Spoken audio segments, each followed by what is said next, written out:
السلام عليكم. بكل وضوح، ما يروج اليوم عن عداء إفريقي شامل تجاه المغرب ليس تحليلا سياسيا بل تضليل متعمد، وهو يضخ ببروباغندا وهمية لمحاولة تسويق صورة عزلة لا وجود لها إلا في عقول العالم الآخر. إفريقيا التي يعرفها المغرب ليست إفريقيا المنصات، ولا إفريقيا الحسابات الوهمية، ولا إفريقيا الضجيج الرقمي. إنها إفريقيا الشراكات والمصالح، المشاريع والاحترام المتبادل. وكل من يحاول اختزال قارة كاملة في ترند أو حملة مأجورة فهو إما جاهل أو متواطئ. ما يحدث ليس نقاشا بل حرب نفسية رخيصة. نفس الادعاء يعاد، نفس الحسابات المجهولة تظهر فجأة، ونفس الأحداث المعزولة تضخم وتقطع من سياقها. أسلوب مكشوف معروف ومفضوح، ولا يلجأ إليه إلا من عجز عن المواجهة في الميدان الحقيقي. ومن يتبع الخيوط جيدا سيصل دون عناء إلى غرفة القيادة.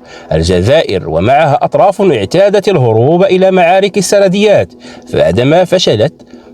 بعدما فشلت في الدبلوماسية وتنمية بلدانها، وفشلت في بناء أي نموذج يقنع إفريقيا. لكن في الجهة الأخرى هناك واقع لا يكذب ولا يحتاج تبريرا.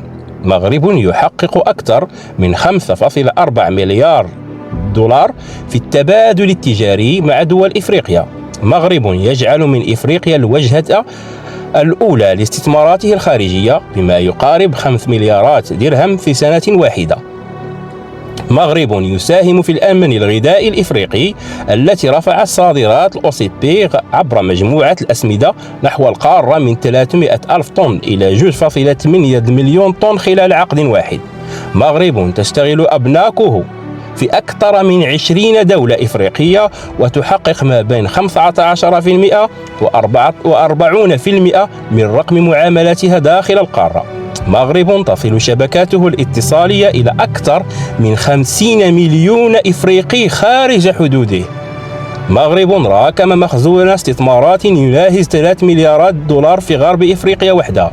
هذا ليس خطابا، هذه أرقام وليس دعاية إعلامية. هذا واقع مر للبعض، خصوصا سكان الزريبة الشرقية.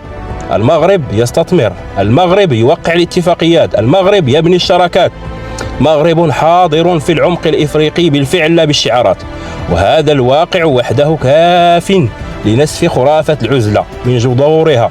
والرد على هذه البروباغندا لا يكون بالصراخ ولا بالانفعال، بل يفضح مصدر التضليل وتعريته ووضعه في حجمه الحقيقي والطبيعي.